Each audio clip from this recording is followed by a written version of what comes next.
Oh, bang, bang, bang. All the discussion agenda to order, please.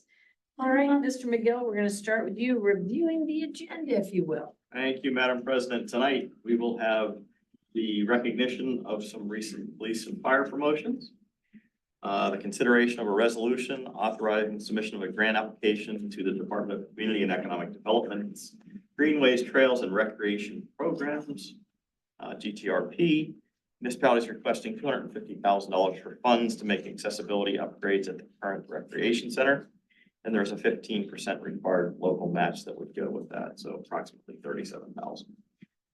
We also have the consideration for the award of the Timber Creek Stair Replacement Contract. We discussed that last time in the discussion session. Also the consideration of the award of a contract to provide professional services related to the South Garage reconstruction feasibility study. Mr. McMeans will cover that in discussion session. And then finally, the consideration of commencement of pension benefits for Pat Cannon, who recently retired from the Recreation Department. Fabulous, thanks. Okay, electric vehicle charging assessment. Mr. Greg Watt, please come on down. Give me in one moment to get that.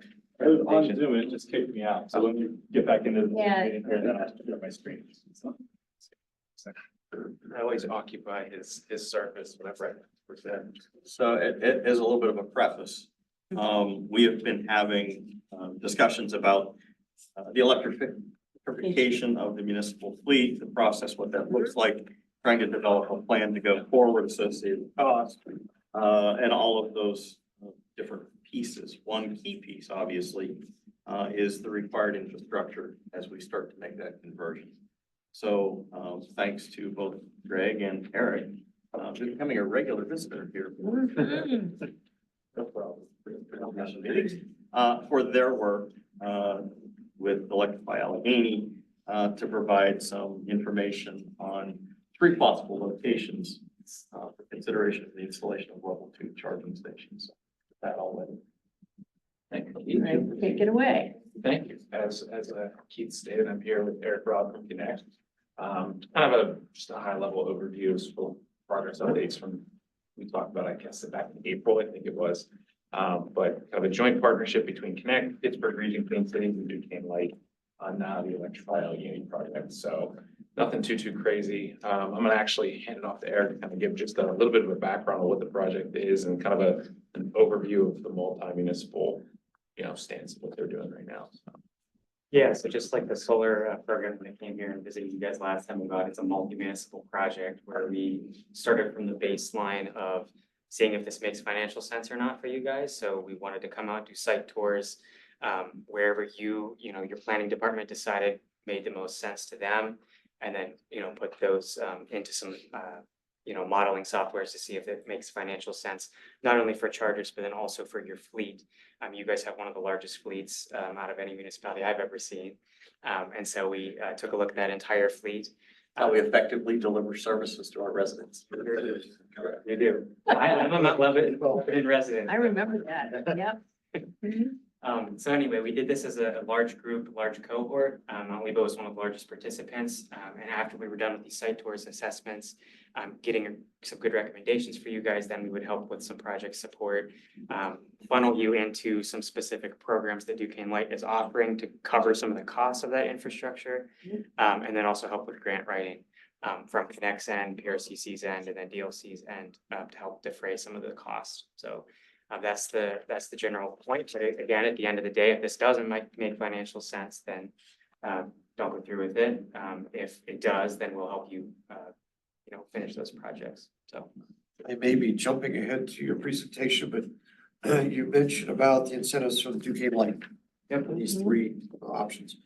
Is that guaranteed money? Is that maybe what are the odds of getting that offset for Duquesne Light? So what you're referring to is the EV Make Ready portion of that example budget on any of those 3 sites you're looking at.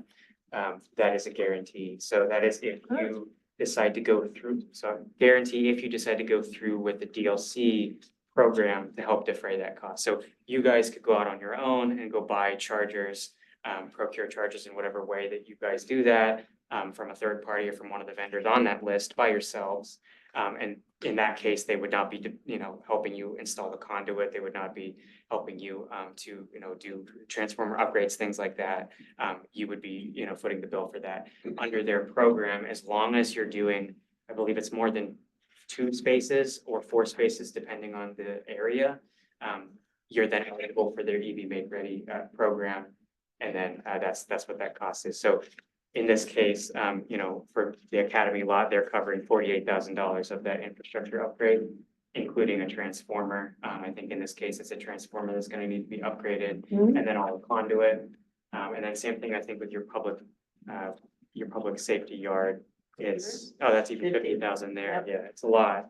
And there's yes, and the other one's 50.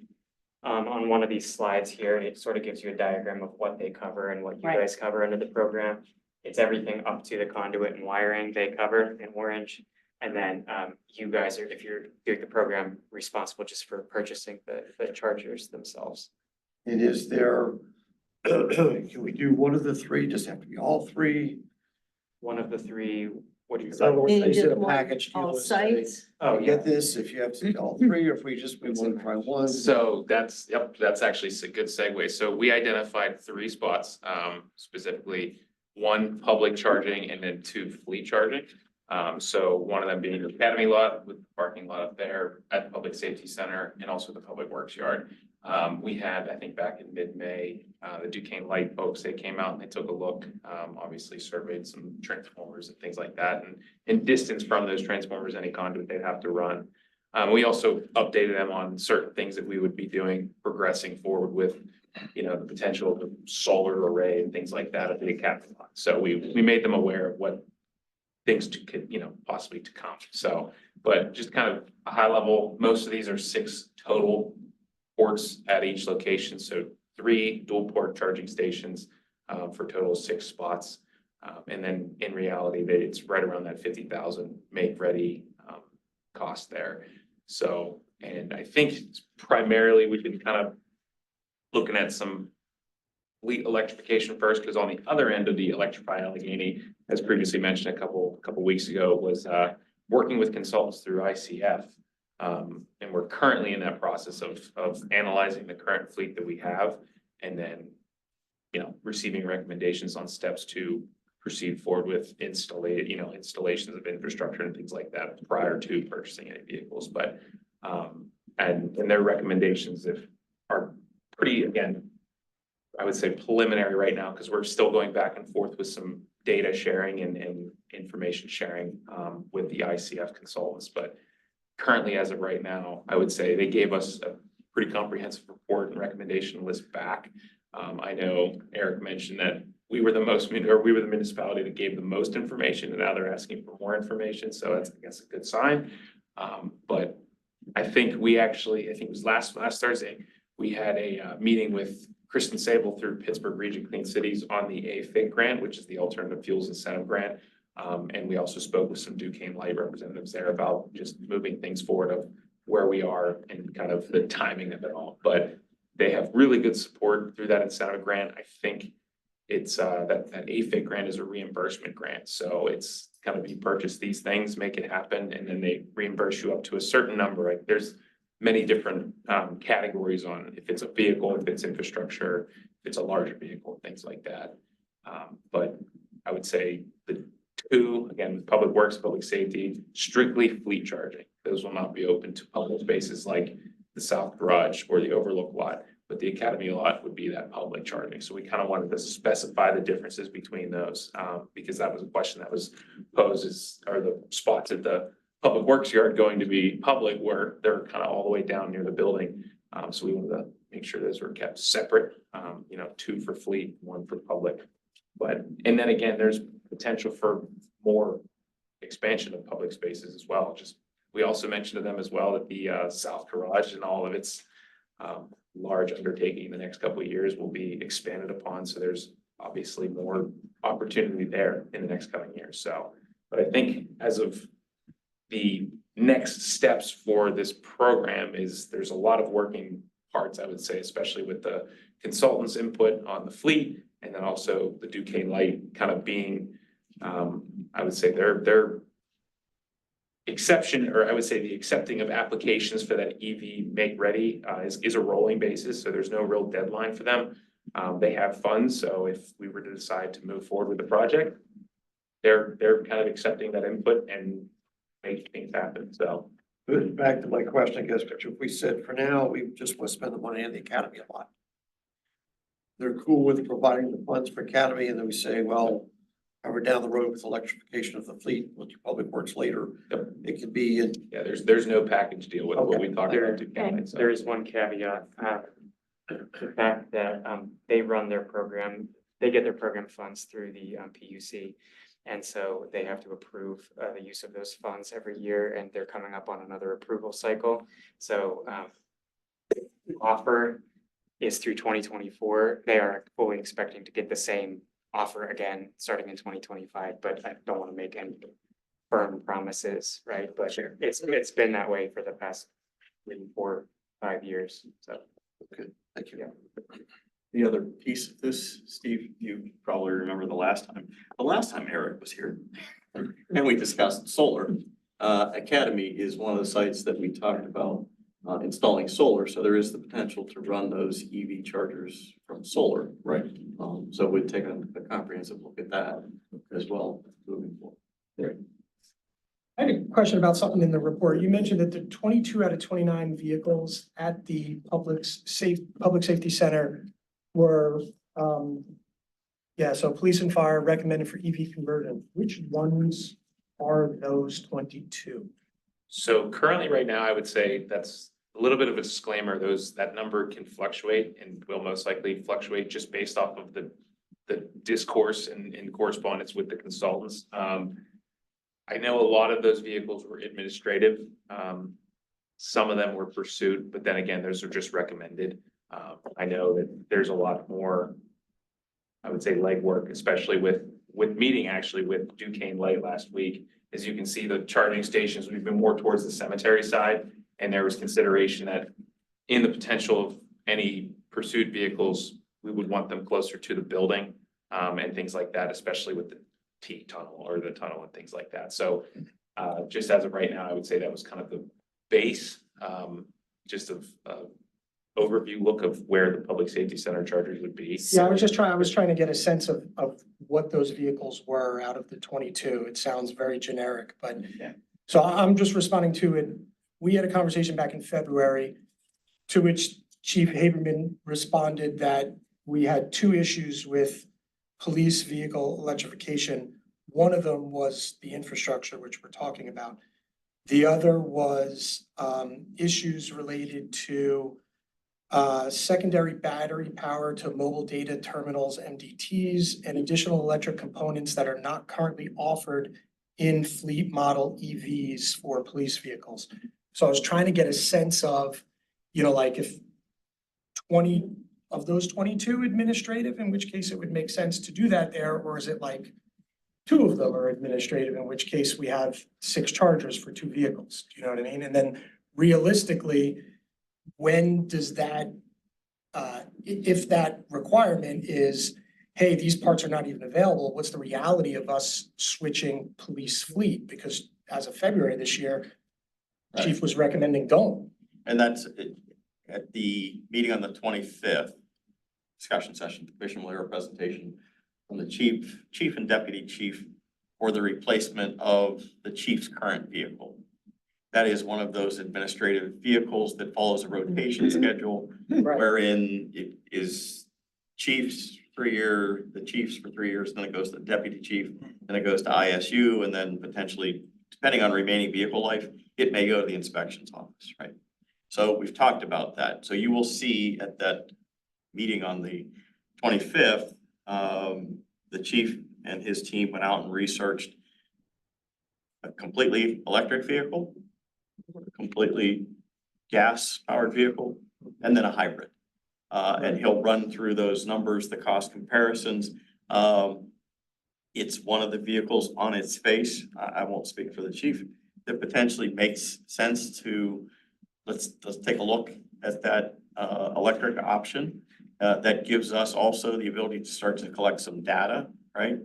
From a range standpoint, I believe the vehicle that is being discussed has about a 280-mile range, which is, we're 6 square miles. And there are other vehicles available to the chief or staff if they need to go to a conference or a longer destination. So So the other side of that is, so the chief takes that vehicle home back and forth with that's him? all correct. So then the other side of that cost analysis is what does it cost to do at home and reimburse that? You'll see all of that as part of the presentation on the 25th. So Okay. again, trying to give you a picture of total cost of vehicle ownership. Right.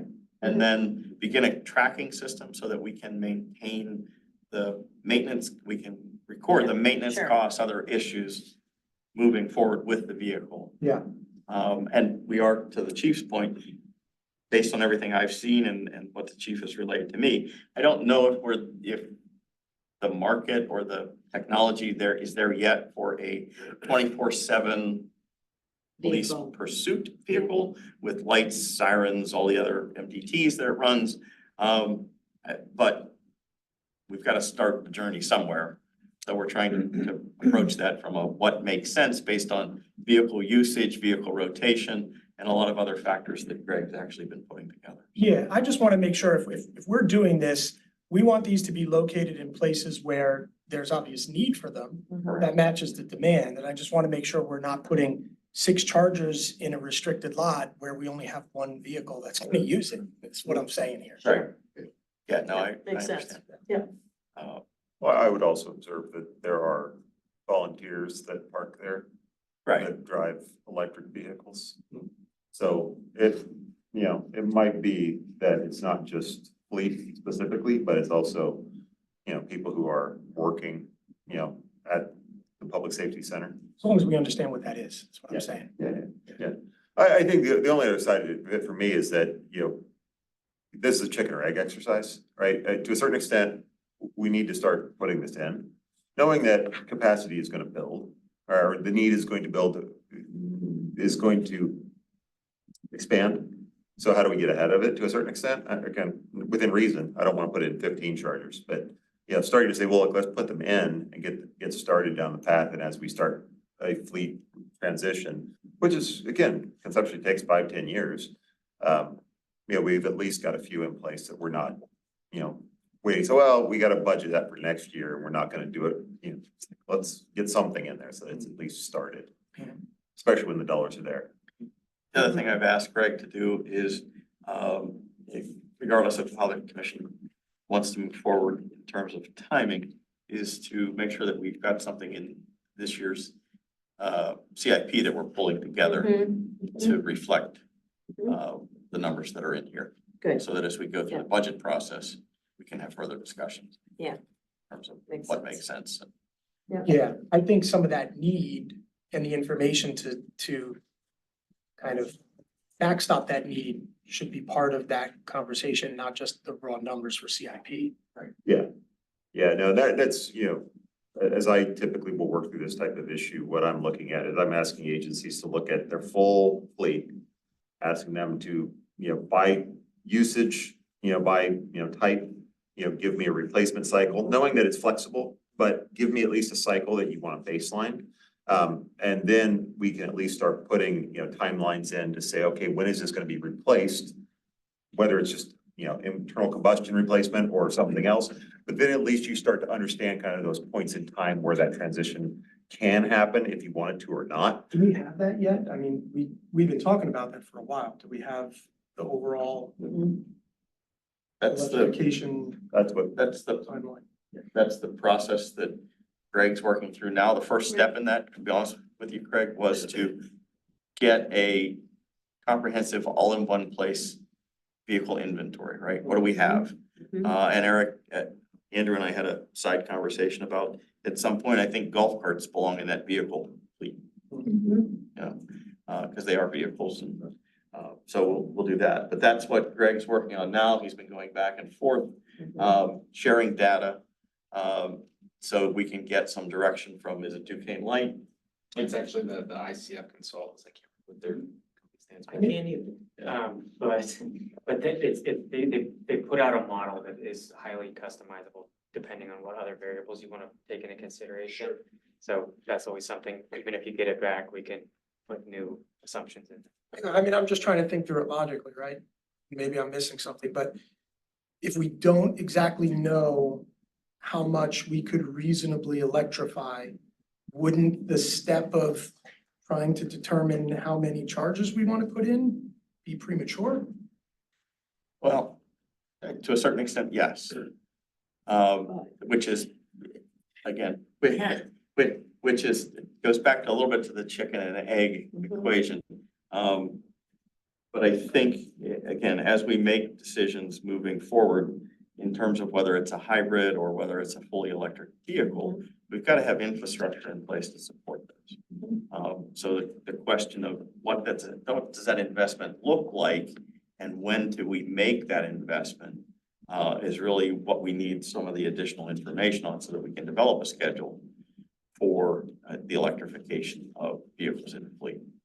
So that's what we're working on now, and I won't detract too much with the whole golf cart discussion, but that's a whole different, I'll say, issue because of the number of chargers that you would need for the size of that fleet all in one location. And that, the golf course currently doesn't have location and or space, quite honestly, in its current configuration. So we've got to look at that as sort of a separate issue, but kind of secondary to the larger vehicle. But all of those become considerations. Okay. Do we have a timeline yet for the putting together that list for electrification to understand what that is? Like, is it like next February? Is it like July? Within the next couple of weeks, we'll get the whole analysis of your fleet back from ICF. And to their, to Duquesne Light's credit, they're sort of in a holding pattern right now on the charging infrastructure, waiting for the results of that fleet analysis to come back. Does that analysis take into consideration things like the memo we got from Chief about battery parts and I don't know, but terminals and stuff like that? That might be, because I'm just, if we get a determination from this group that says, hey, all of the fleet can be converted and we move forward with that analysis, but then we have Chief saying it's not realistic, then we're kind of moving forward with an analysis that's not really relevant. You know what I'm saying? any and all assumptions, yeah. Yeah.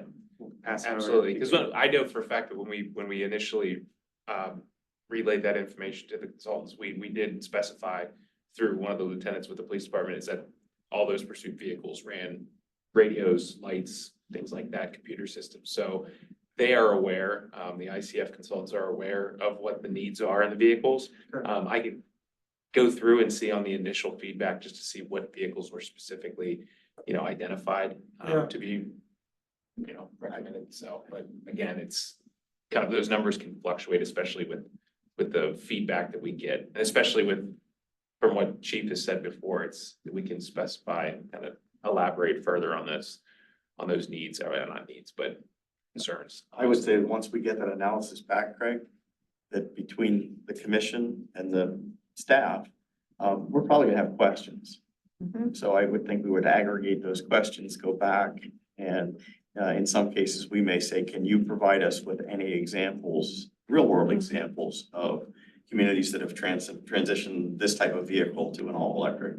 So that again, we have some basis, I guess, in the real world to say works, doesn't work, issues identified, issues how they can be addressed, Yeah. associated costs, all of those things. Yep. It's my plan anyway. Okay. Sorry, I didn't mean to- No, not at all. I think just wrapping things up. Yeah. Just an overview of some funding. I know that I mentioned the AFA grant, which is the alternative fuel incentive program. So it's moving through some other things as well. There's a lot of infrastructure charging programs out there, and then also there's those tax credits. Yeah. But just some other things as well.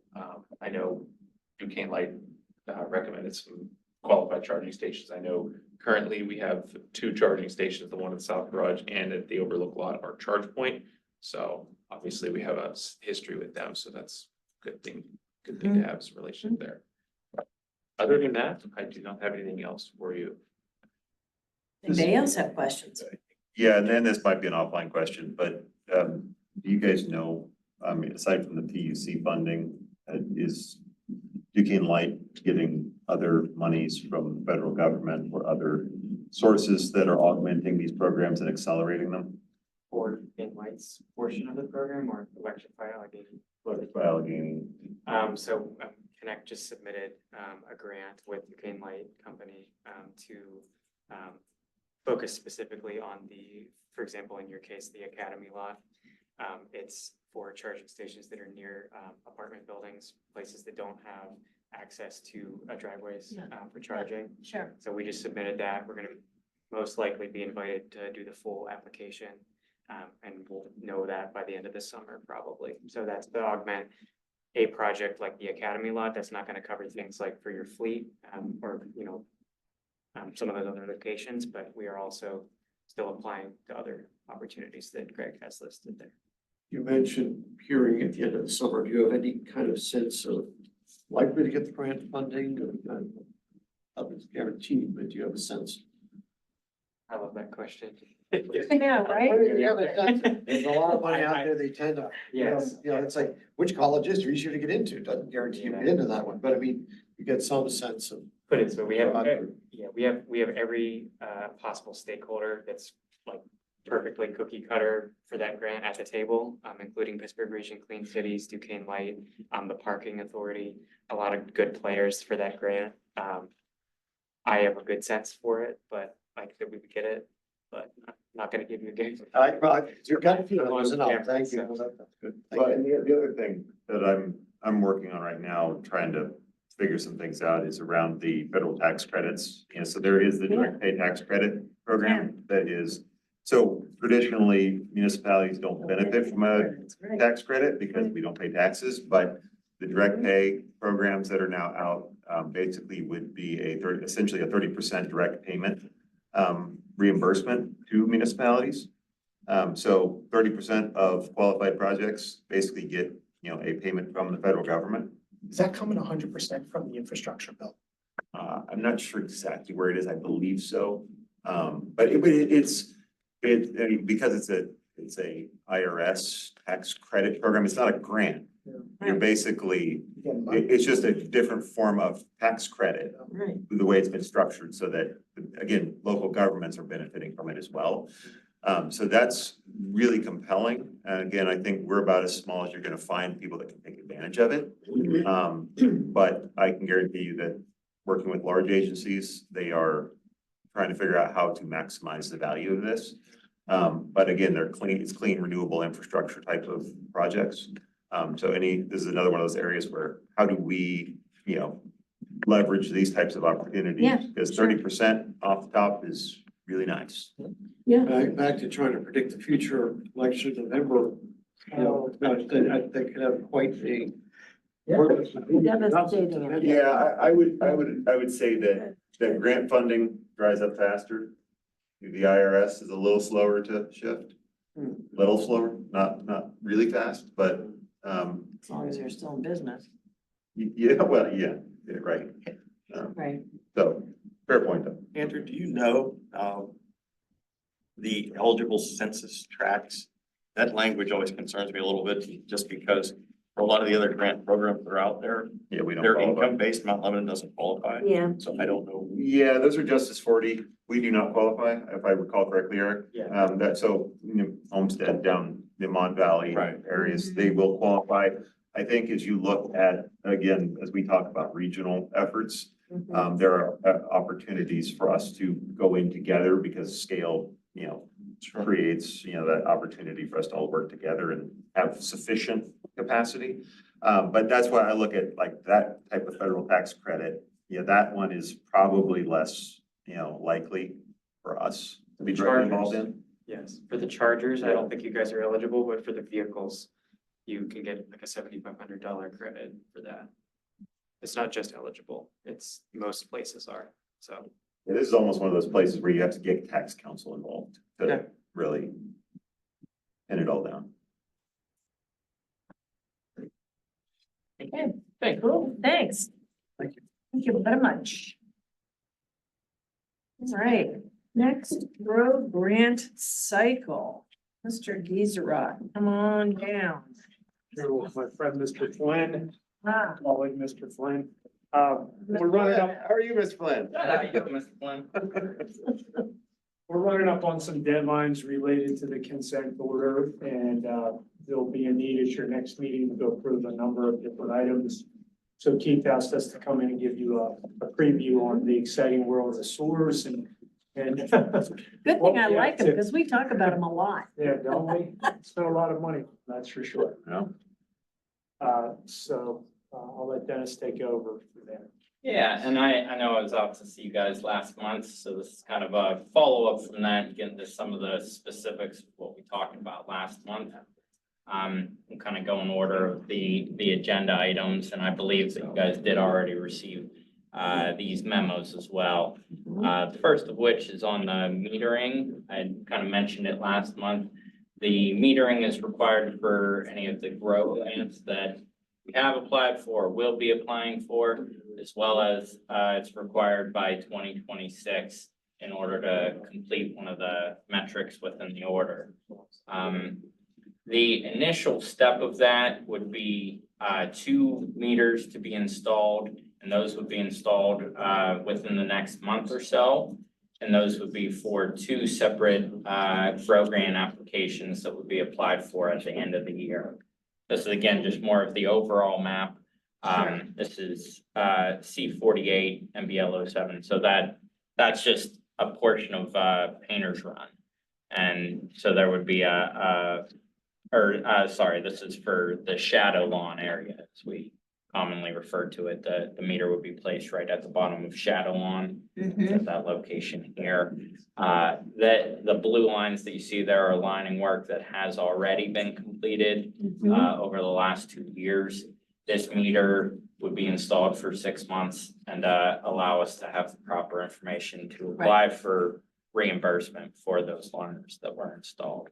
Hold your thoughts on this one too, because when we get to the exciting topic of SSOs, Yeah. this area contributes to it. And we did a lot of work in the Shadow Lawn area because we did have the flooding that occurred down there on Shadow Lawn. And there was a lot of work to try to button up that watershed. But we'll talk a little bit about what the ultimate solution there that they're proposing. And a piece of the feedback that Alcosan gave us, we had applied for these this round. They wanted a lengthier metering, which is why we're here talking about metering now. And part of it was because during some of that work that we did to eliminate the previous SSOs along Shadow Lawn, it was discovered that a stream had rerouted and was running directly over top of a manhole lid and going into the manhole. The manhole acted as an inlet and allowing stormwater to enter directly into sure. the system. So in order to quantify that, that's a little bit harder to even theoretically quantify. So they wanted a little bit of additional metering in order to apply for it. Their hope too is that we'll show a larger reduction and they can give us a larger grant for that. Typically, we've seen somewhere right around 20% in terms of the grant funding that we've received on these other projects, which again are required as part of our consent order requirement. So anything that we get in kind of reimbursement there is great. You mentioned about a stream, I mean, water finds its own path. If you had, or something you have to try and reroute the stream, I mean, is that? This case was actually a tree had fallen. And it was a very small intermittent stream, so it wasn't a constant running stream that came down off the hillside. Just happened to be out there as we were evaluating this upstream overflow situation. We're able to kind of diagnose that. We're able to incorporate that as part of the project to remove that tree and to kind of relay essentially where that stream was going. Put it back to where it originally went. There is a stream or a larger stream outfall along Shadow Lawn, pretty much right as you get to the Scott Township border. So we were able to realign that so that it was going where it originally went. So yeah, that was just a tree came down, you know, when a tree falls in the woods, you don't know if they go back there and check it out. It does, yeah. The next meter that we have, this is Painter's Run. Similarly here, the municipality has performed a good bit of lining over the years. This meter would would analyze the reductions that we've seen based on that lining.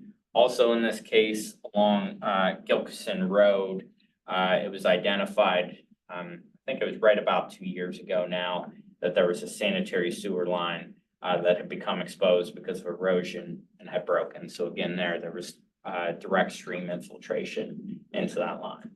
Repair has been completed and been resolved, but now we'd want to do that 6 months worth of metering to really understand how much flow that got out of the system.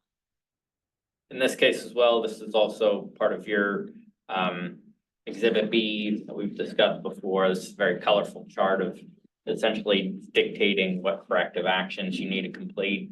So in both these cases, we're hoping that these projects either totally complete or are a good step towards those corrective action requirements. Dan had kind of alluded to earlier, one of the other discussions is SSOs or sanitary sewer overflows. Well, I guess before I get onto that, again, the metering for those 2 meters that are anticipated, we had estimated somewhere between $18,000 and $24,000, the cost for that metering program. It would be 6 months worth of metering in 2 locations. Cost typically ranges somewhere between $1,500 and $2,000. So that's the anticipation there. Long term, we would anticipate another 13 to 17 monitors. And again, that would be completed somewhere between 2025 and 2026. That with those 13 to 17 monitors at 6 months, we're talking somewhere in the range of 117,000 to 204,000. So that would be on a future agenda item. And something for you to consider just one moment. Yeah, and those are more consent order related, that there's to pursue the gold line standard, correct? Correct, yeah, so that would be as part of the consent order requirements, post monitoring is required. And so those would be set up for that post monitoring application as opposed to just program. We've jumped ahead on a large project now. Yeah, we're completing that, the $3 Under million project, which is under contract now, anticipated to be completed this year. With that, there'll be post-monitoring associated with that. That one is twofold. We do have GROW grant funding for that, so we would do post-monitoring for the GROW grants, as well as post-monitoring to be used for our consent order obligations. Is that just being rolled up? The post monitoring for the consent order. Is there a time period with which we need to get back to them with those numbers and say, these are the projects we did? We hit the gold line standard, we came close, you know, that kind of stuff. Is there a time limit with which we have to do that? The order does kind of stipulate the time frame of all work needs to be completed within 2025. All post monitoring needs to be completed within 2026. And a final report needs to be submitted by 2027 for the entire municipality.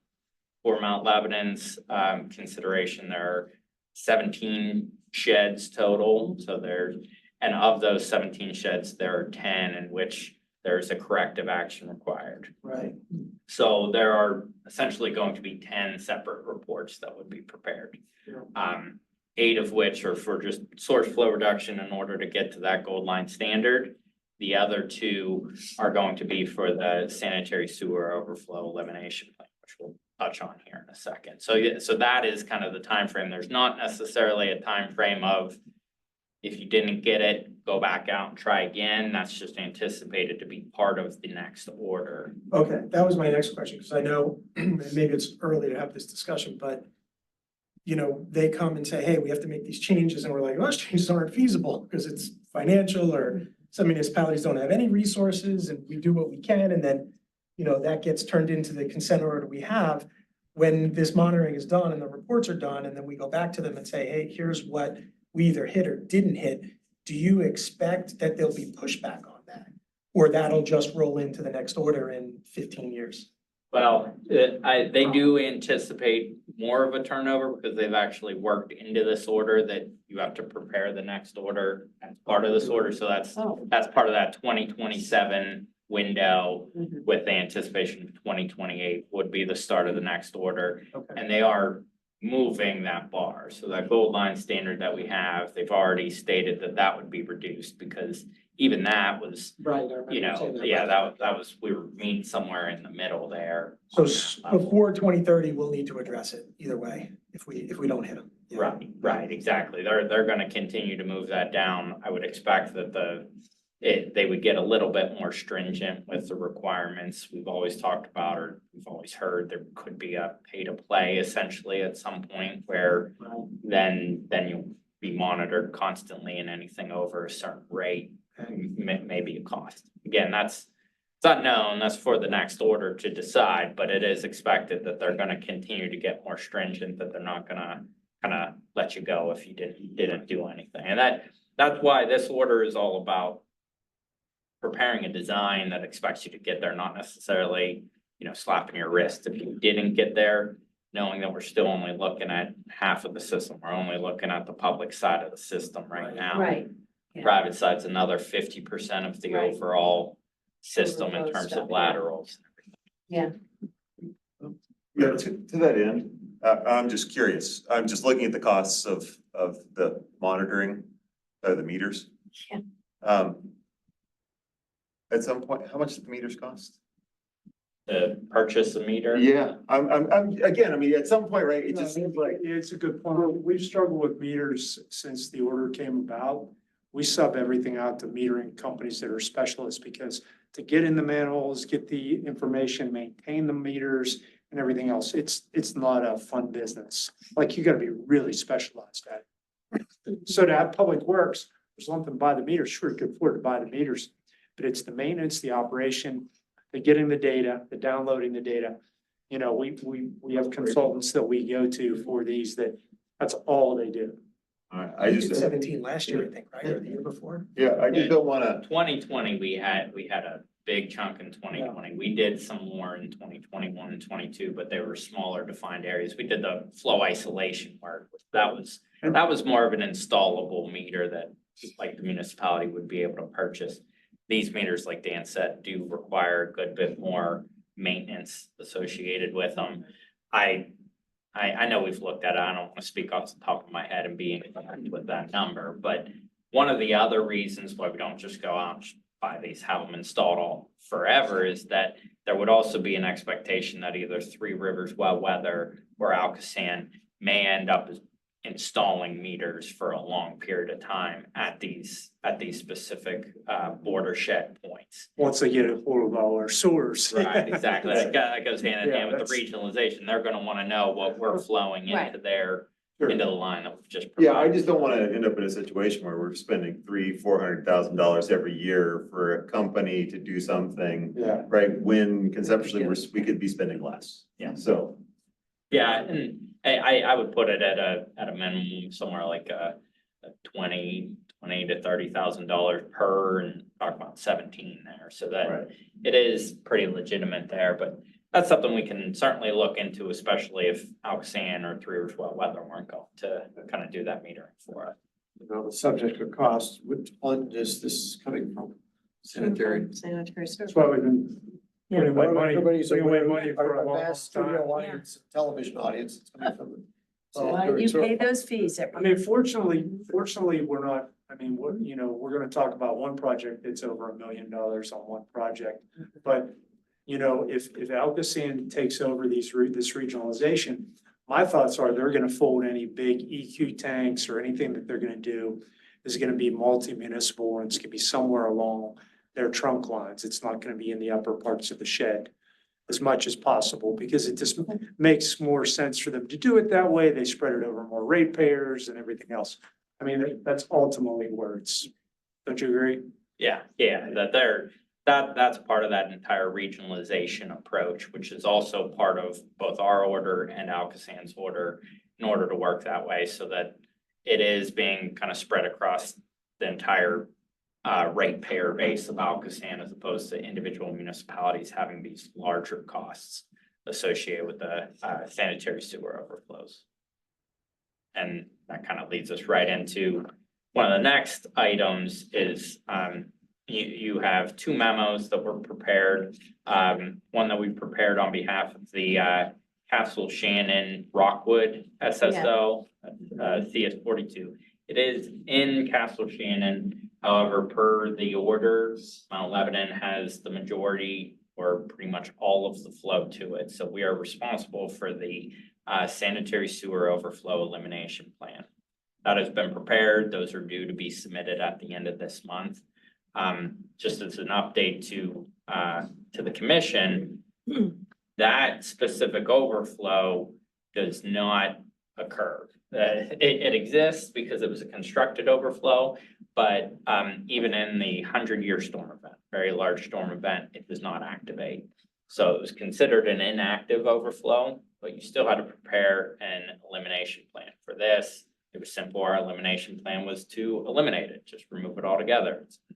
For one thing, it's in a neighboring municipality, but also it's not anticipated to affect anybody directly.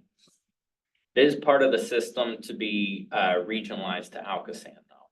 And in those discussions with Alcoasand, they did not want us to eliminate it before they took it over because they may want to tie it in. Once it's tied into their larger system, they might want to see how it relates to their downstream system.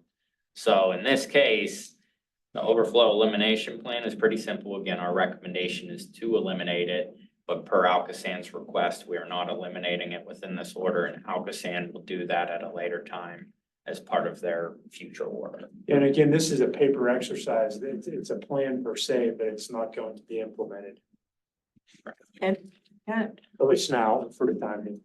I don't have the spreadsheet in front of me, but did this overflow during 2018 where we had like 200-year storms in that year? Now, again, there's not a specific meter or monitor on that. Yeah. Most likely in that case, the stream was above the overflow, so being able to specifically dictate if it did overflow. However, even during kind of some of the recent very large events or kind of microburst, it was investigated and no overflows were indicated there.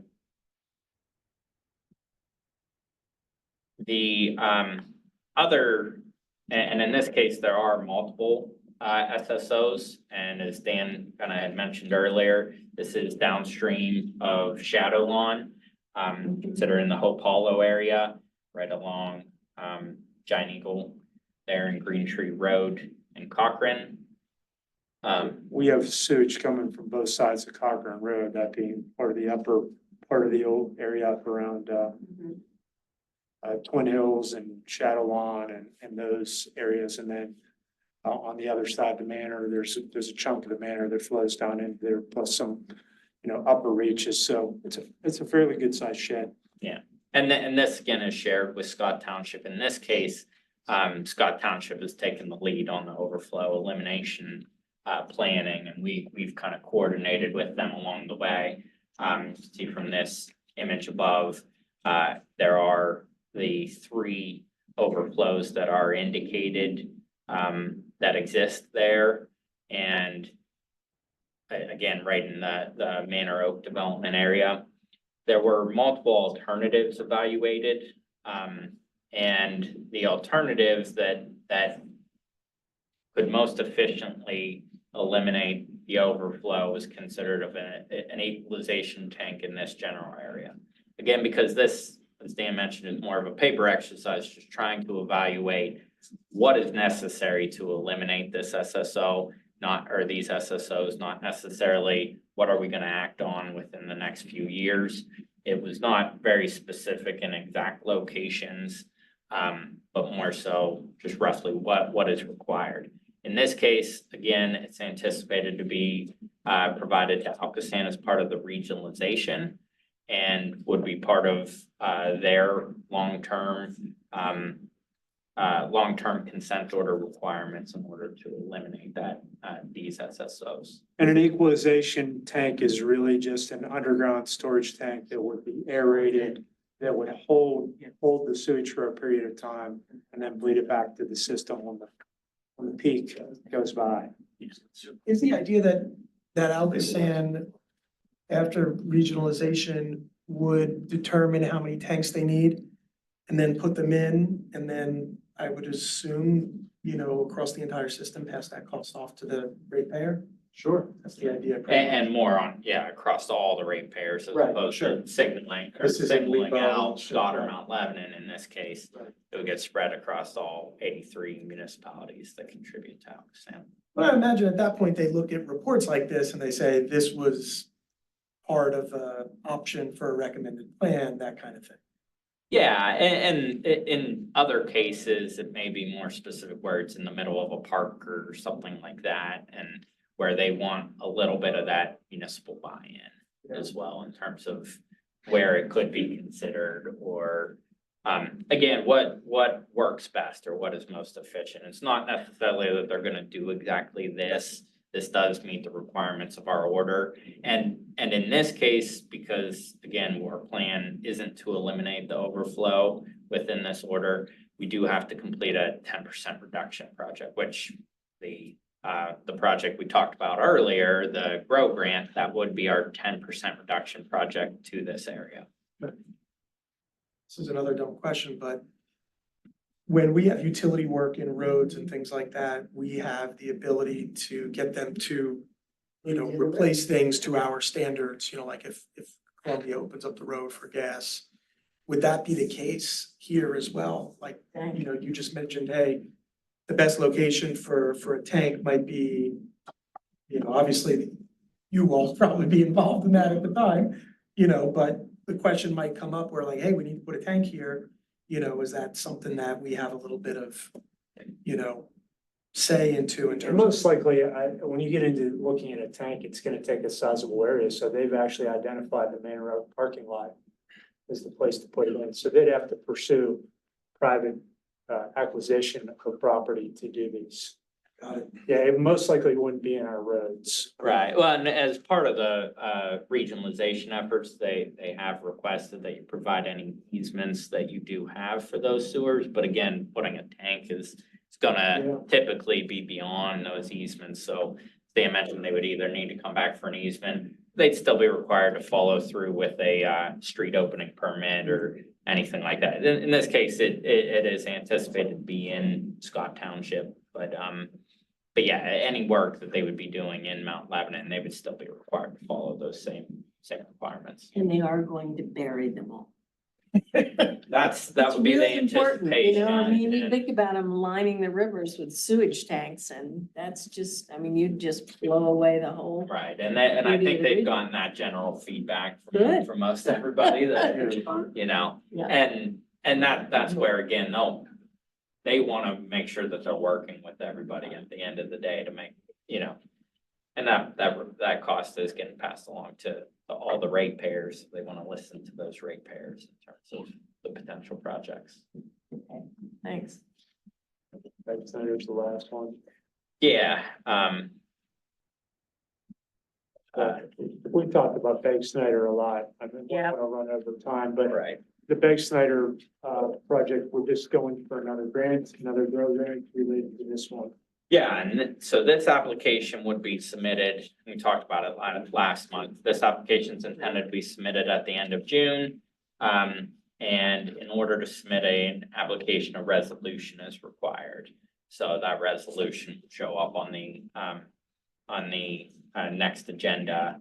And again, here, it's work that we do already have small water and sewer funding for. Mhm. So since we're proceeding with the project anyways, and it's helping with our consent order requirements, it made sense to also apply for the GROW grant. So the two of those can be used as match against each other.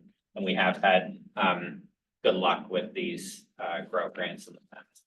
So that resolution should show up on your next item. The application will be submitted by the end of June. And then they anticipate prior to December notifying municipalities. For that next set of GROW grants, they've actually moved up the schedule instead of the same time for next year. They anticipate doing the LOIs in September and then the final application by the end of December, knowing that a lot of projects are going to be completed in 2025. That's why the metering we wanted to get done now so that we had enough metering data by December of 2024 to submit. So to wrap this up, at the next meeting, we will need agenda items for administrative approval of the SSO elimination plan for 42A and for 48 that we've showed you here tonight. And then just an adoption of the standard resolution for Beck Snyder. You need authorization for the flow monitors too. We're not gonna pursue this, well, you can administratively approve Well, that. not the 204. No, we're not gonna do we're not that. gonna proceed. We're not gonna do those right now. Smaller ones, we can do administratively, so we'll. Yeah, we'll come back and look at a plan for that and talk about how we can, see what makes sense out of that too. Yeah, and again, they're hopefully talking with Aqua Tanner through or whether they were already going to do that as part of a larger regional program. We wouldn't want to install them. No, that's fine. I just, again, trying to get my agenda items straight for my own personal. Great, thank you. Sure. The new developments on Dorchester, do they connect on our side or do they connect? on- McNeely, It is, okay. McNeely Road, that's a different, yeah. Sawmill Run.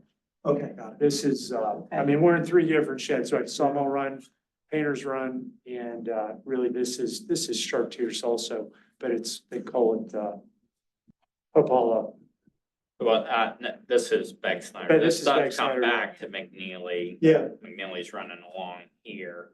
It's just, I believe that there's a main line that runs down McNeely as well. Yeah, that's sort of in the middle. Keystone Oaks Field is about 40 feet deep.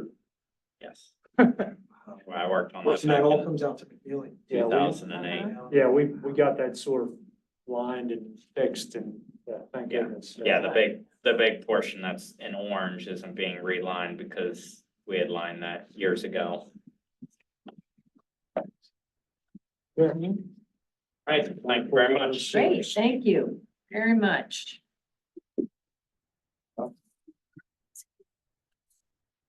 WTW Architects. Hi. Commissioners? Sure. So this is a presentation to follow up on the ongoing conversation related to the South Garage. Back in April, the commission had an information gathering session where you heard information from a group of local experts in the field of parking garage redevelopment. Coming out of that meeting in concurrence with the comprehensive plan recommendations, the commission was on board with pursuing a feasibility study for the reconstruction, reuse of the south garage and adjacent parcels, including the municipal parking lot behind the building, and considerations for municipal way that comes up behind our building as well. And so we have WTW Architects with us tonight, who has submitted a proposal that is on the agenda for approval tonight to get started with that study. So with me tonight is John Campbell, which I will turn it over to him to let him run through what he has for the group, kind of summarizing their proposal for what they will undertake as the first step in this lengthy project reconstruction and visioning for this site. Right, let's do down arrow. Okay. Hi. Okay, good evening, John Campbell. I'm a project executive with WTW Architects. My day-to-day work is kind of senior project manager. And I've worked on several garages with the firm. We've been a little bit about us. You can see we have a good list of, looks like about 20 parking facilities that we've done over the years in the area, about 3 million square feet, 8,000 parking spaces. And we're privileged to have the first Park Smart Gold project in the country. On this project, we'd be working with a couple of really good partners, top-notch partners. One is Gateway. And although they would not be working as our consultant, they're working directly for you all. We would be working very much hand in hand as though they were and collaborating with them on a day-to-day basis. And then also Walker Parking, they're one of the nation's foremost experts in parking garage work. And I believe they did the last structural assessment of your garage here. So they're very much familiar with I'm also a Levo resident, by the way, so I'm not foreign to this parking garage. And the current state of things there. Just a little bit before we get into what will actually be delivered is a little bit about the benefits of why we want to do a feasibility study. So you can look at programs and opportunities, and it gives you a chance to analyze and be creative and think of a bunch of different design options instead of focusing right in on something. It'll look at the urban area, both immediate to the site and around, and allow us to generate different massing studies and how it would impact the neighborhood. And also there could be an opportunity for some P3 involvement, whether that's some kind of housing or commercial. And it would allow us to take an early look at how that might fit into the development. And metrics, so that's what's it gonna cost, will allow us to do a kind of high level cost estimate. So that you know what lies in front of you with various options. And for those watching at home, P3 is a public-private partnership. Sorry. Which was a, consideration recommended in the comprehensive plan to not just rebuild the garage, but potentially look at the site for a mixed-use development, to work with a, private development partner, to rebuild the site into, kind of a hallmark of uptown as we have the opportunity here. Thank you, Ian. Yes. So the primary purpose of this evening is to kind of describe what are you actually getting? What are we going to package up and give to you as part of this study? And I'll just list them here and then go into each one in a little bit more detail. Some of these are, as we talked about, by others. When it says by owner here, for example, geotechnical, it's a survey of the condition of the soils under the garage. How can we build on? Site survey, that's all the contours, very complex site to work on here with all the sloping involved. And a phase 1 environmental assessment, that's a study of whether there are any environmental issues with the site, buried tanks or oil leaks or something like that. So, and those would all be headed up by Gateway. We would do a contextual study, a zoning analysis to make sure it complies with local zoning ordinance. A local amenities assessment, looking at what's around the garage and how that impacts, how the garage design would impact it and vice versa. Development opportunities narrative. I mean, we'd look at, again, if there's some kind of P3, what are the opportunities there? Different design options, that's the real meat of things. Sketches, massing studies, different ideas for how the site could work. Interim parking study, that's going to be a major thing that we'll work with you on. Is you're going to have 150, 200, I think, possible parkers that when this project is under development, where are they going to go? And we'll work with you on that and include that in the report.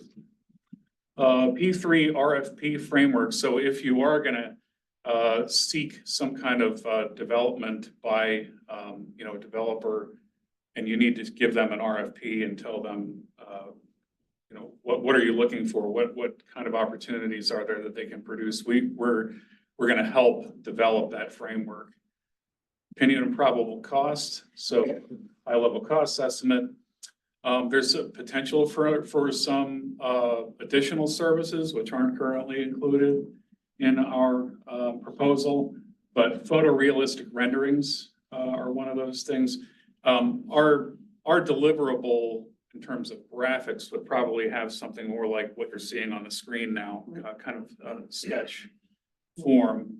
But we certainly have the capability, and I think there's a actual third party that would be working on photorealistic renderings. We actually have an existing contract with Yes. JJ Zanetta, who's a local architect and conceptual developer. That was part of the comp plan process that we contracted with him to do some uptown renderings But I kind of put him on hold for a little bit while we were deciding what we were doing with the garage, because the garage is part of Uptown, so we can piggyback on that existing contract that we have for that delivery. And while we would, again, the P3, if there is some private development involved, while we would kind of allocate some portion of the site to their work in order to more fully flesh that out, that's not currently in our scope right now, but it could be. So contextual study, zoning analysis. We look at the urban context. I would describe that more as kind of the Washington Road facing part of the building and how it's accessed. Neighborhood context. It's very interesting. The the kind of cliff that falls off to the neighborhood, the housing out back, and how we work together with that part of the site. It's kind of a be very interesting building in terms of how it faces both of those very different parts of the neighborhood.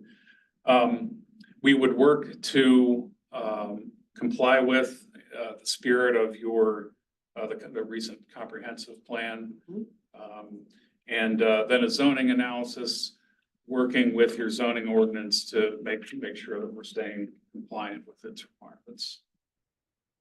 Okay, John, just so that you're aware, as part of the zoning analysis, if there are, I'll say, preferred development options, the commission has committed to, we need to go through the budget process, but doing an update to the zoning ordinance in 2025. So it'd be nice to identify those potential zoning changes that would be beneficial. Sure. To the project forward. Sooner Thanks. as Yeah. opposed to later. Okay. Local amenities assessment. So we'd look around the immediate neighborhood. What are the points of interest? Where are people coming that are using this garage? Key landmarks, whether it's schools, government buildings, certainly Fort Washington Road businesses. What are the destinations and institutions that drive the garage? ParkSmart analysis, I had mentioned our involvement in the Gold One garage downtown, which, by the way, both Walker Parking and Gateway were partners of ours on that project too. So they've been through this part of this particularly interesting part of the work as well.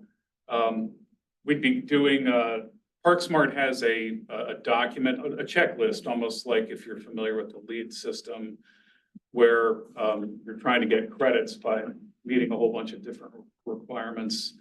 And we would be continuously on a week-by-week basis reviewing and updating that document to see where where we could come out in terms of ParkSmart. So it's it promotes sustainable garages. The LEED rating system for buildings doesn't include garages because one of the whole ideas of LEED is to discourage driving.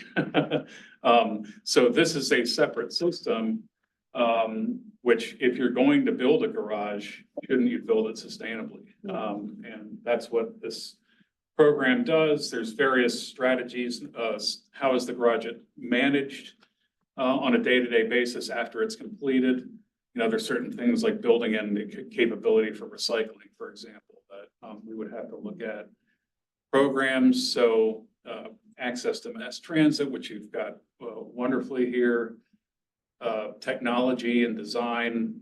How can we build technology into the building in order to make it a more sustainable facility? And then innovation. There could be opportunities for community involvement. It very well would be considered a brownfield development because there's an existing building there already. So this would be renewed and updated on a week-by-week basis as we work on the different ideas. Who administers ParkSmart? Is it USGBC? It is. So a little side story about that is that USGBC actually purchased ParkSmart was its own program. They purchased it while we were in the middle of designing our ParkSmart Gold garage downtown.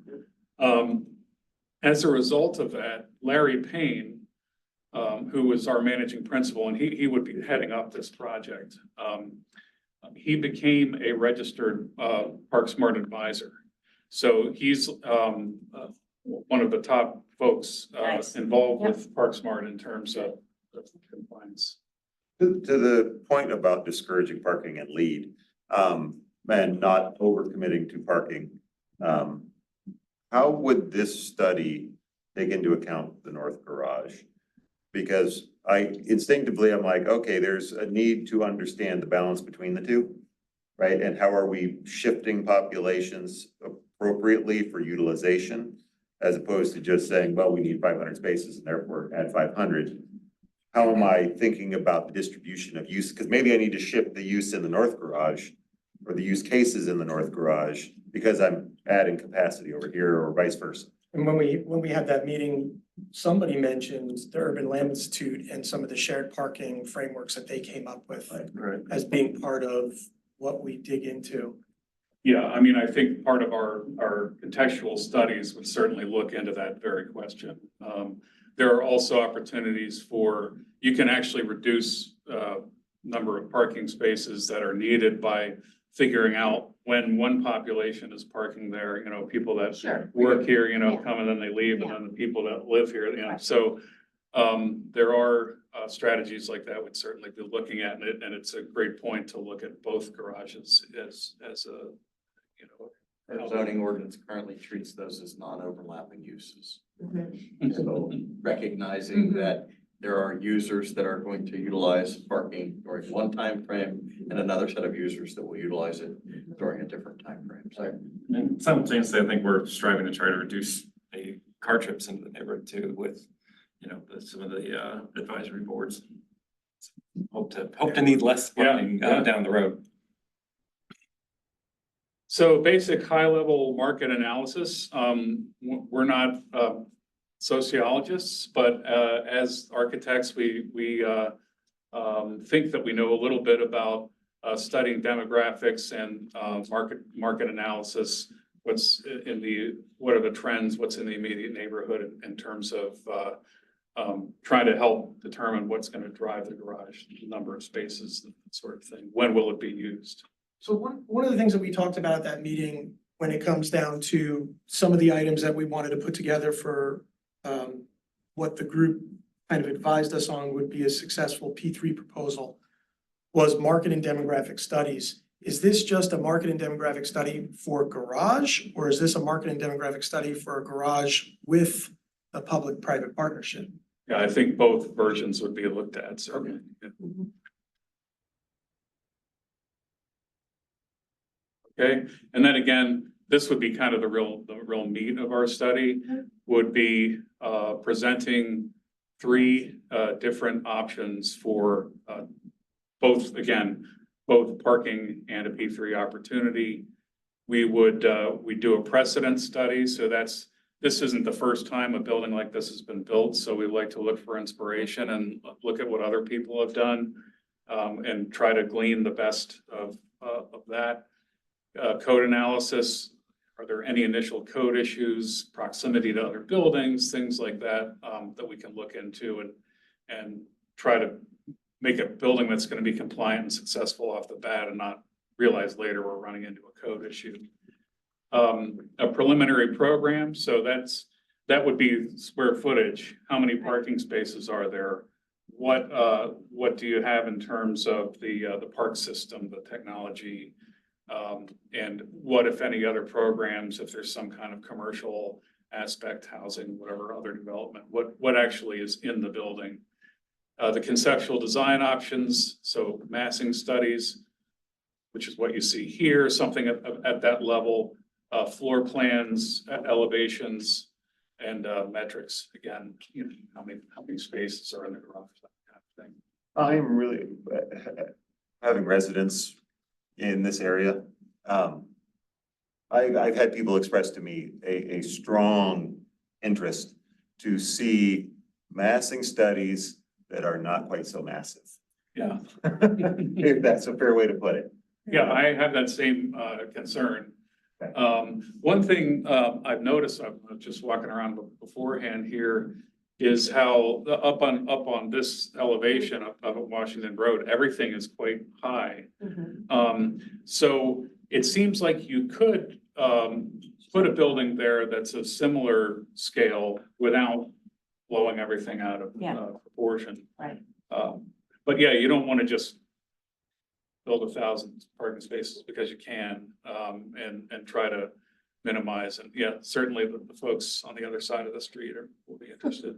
Before we get started. And those conceptuals were from the comp plan and our Yeah. instructions to the comp plan consultants were dream big, tell us what theoretically could be possible. You know, and we can it's always easier to scale back than to scale up. So when we told them to kind of dream big and, you know, the first one was kind of the conceptual of what could be done within our current zoning code. And then the second and third were, you know, with zoning code changes, if you wanted to really dream big, these were other sort of conceptual massings, but that's kind of where those three iterations came from. Okay. So what we would do is this would be an ongoing process with you. It wouldn't just be us leaving for 16 weeks and then just bringing something in at the end. We would have ongoing meetings, bi-weekly meetings in which we would be presenting new ideas, and you would be able to see everything develop as we're working on it. Generally, as a result of that, although we're planning to do 3 design options, usually by the end of that process, there's kind of one that emerges as the front runner. Sure. And so we would do a cost, high-level cost estimate on that option. The interim parking study, of Just course. one option Yeah, only. yep. Will you do less than a high level on the other 2? Yeah, I mean, because you just could like use just like square square footage foot base, cost, okay, yeah, sure. yeah. Yeah, it wouldn't be. Some sort of rough, yes.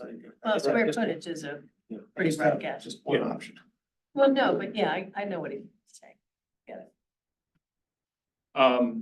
The parking study, again, that's something as we're here bi-weekly working with you, working on figuring out how folks that are currently parking in this garage, how are they gonna be handled?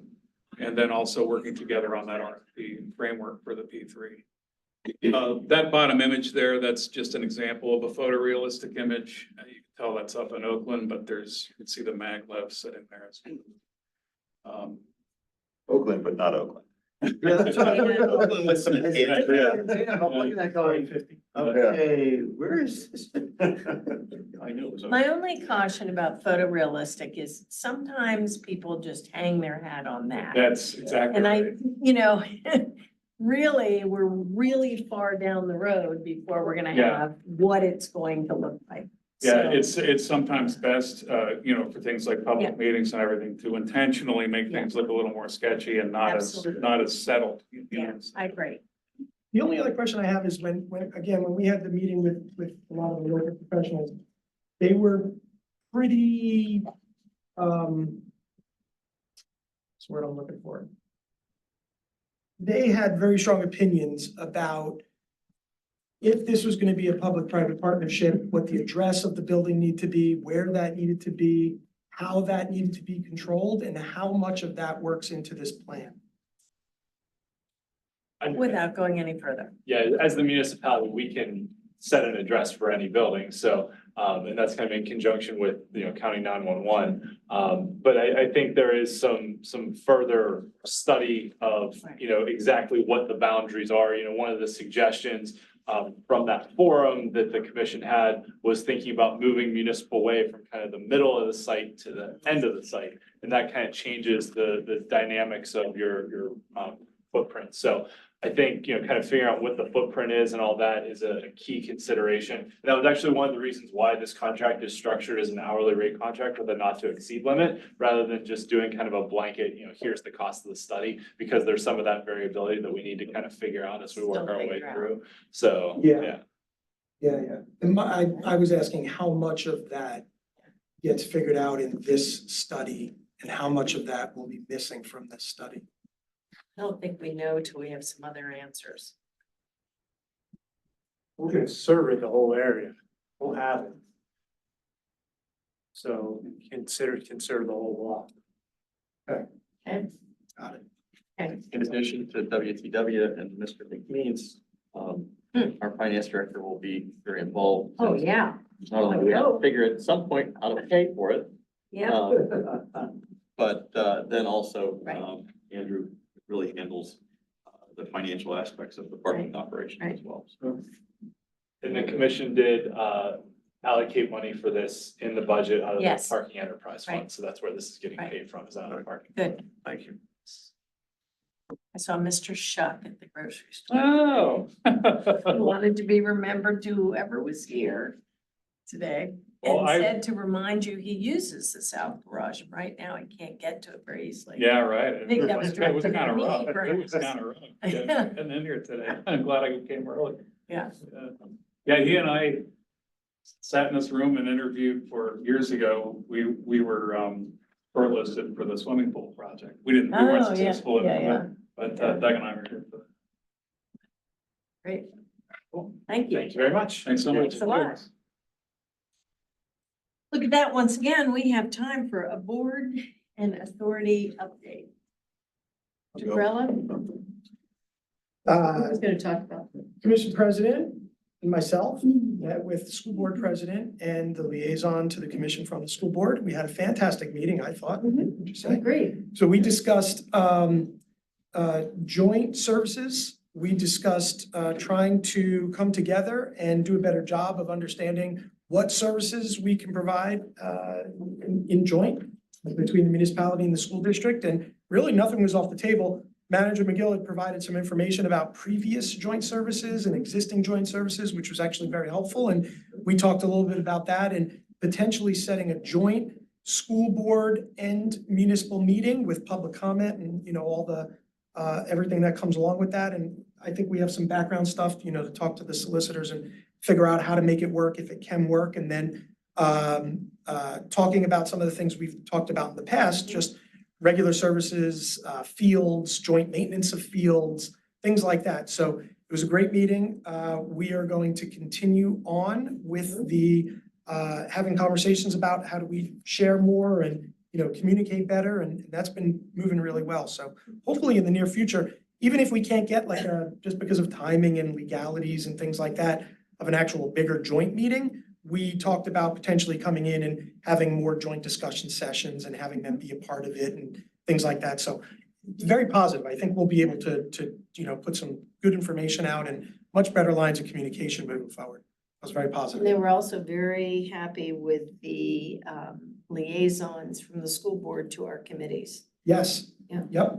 And it was very well received and they're, well, at least my liaison is attending, Todd Hoffman, Yeah. is attending civic engagement. And they appreciated that and have said that they will have participation anywhere they can. So that's good. And they were also very happy about our sidewalk study and they have been looking at that very closely as to where that was happening. And their residents are talking about, actually their residents commenting at their meetings, which is also going on now, and even at their PTA meetings, inquiring about what's going on and things like that. So that's been good. And from previous meetings, we've had nothing but good comments about the school resource officer and the work of that position. So Yes. chief is gone. But yeah, so that is, you know, that's our joint, that's another joint thing we work on and that has been going very well. So good, all good stuff. Andrew? Well, to follow on the mobility, you know, it's, mobility is ramping up very quickly.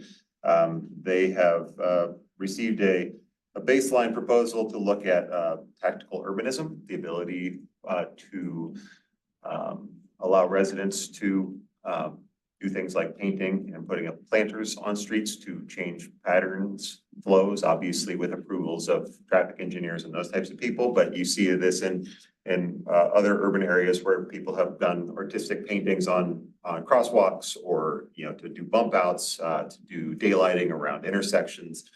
So a variety of things. So there's a proposal at the mobility board. They are going to work through it. It's going to be, you know, sometime before it comes to us for even a preliminary consideration, but great progress there. They have undertaken research on all of the sidewalks that have been proposed to us.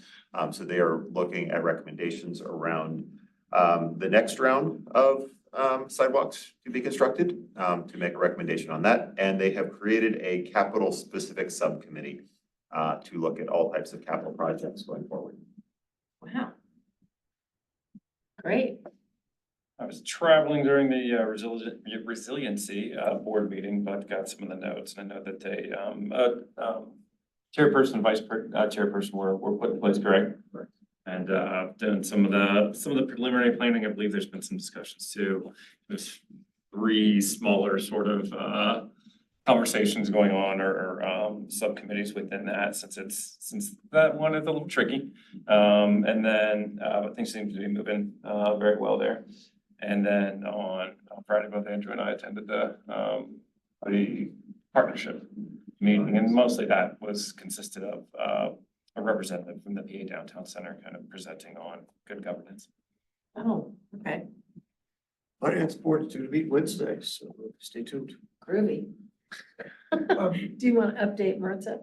Update on Martha? Our executive director is settling in. We've really been impressed by, and one of the things we had talked, this goes back to when Commissioner Frosch was here. And we talked about a business manager, really, Mertza does a great job delivering care. It was the business aspect that we felt needed some help. And so we're really impressed with this person that he really gets. I mean, he's worked for an ambulance service. He actually is an EMT. He's got that business background as well. So to see how he is trying to look at Mertza and say, I mean, there's a business side too. And I think he's really working towards that end without sacrificing the care aspect of it. He's paramedic. I don't need. Sorry. I was speaking more generically Generically, for our okay. audience to All right, say. there you go. Just another Miss quick Sanders. question. Can we get an update on the public art stuff from Eric? Yeah. Whether email, whatever, just something So we updating know what's going Yeah, I on. think they're very, progress and the, comms with the school. yep, I think they're still very early. I know they've had at least one meeting, but I will get that for you. Perfect, thanks. Yeah, and Jeff and I are liaisons to that initiative. Yep. We have both told Eric that we do not need to be directly involved, but we are staying Yeah, in the loop. yeah, we did provide a contact for school and they're super excited about it, about getting involved. So he I has, think Eric's worked with her in the past. I think so. I think Yeah. that's right, yeah. Yeah. Yeah. Our teacher too, a couple of my daughters, so. Oh, good. look very Yeah. happy. Yeah. And then, you're the liaison for sustainability, right? Oh, Jeff, okay. I submitted comments on that memo that was submitted. I didn't see anything back. So I meant to bring it up in previous session, but forgot. At some point, I'm gonna have to provide a response back. Or Jeff can provide a response back, but we should discuss that. Round up on it. That's what I was thinking, yeah. Okay. Okay, civic engagement met, they're going ahead like gangbusters and have actually already turned into Mr. McGill their plan for the next year and their budget requests. So very pleased. I think it's just really, well, Chief Haberman presented at the last meeting and that was terrific because some of the people that are not new to the board had already heard him speak, but the people that were new, I think were very impressed with the police department and what they are doing. So, hey, all's good.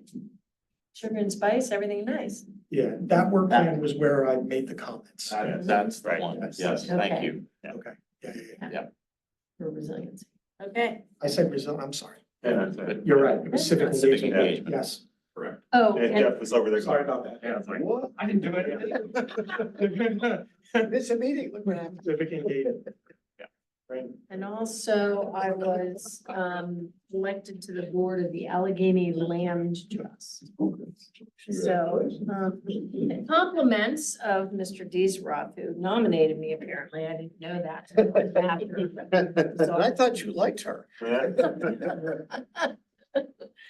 So there you have it. Okay, I think we're adjourned and see you in the other room. Very good. Thank you. Resiliency.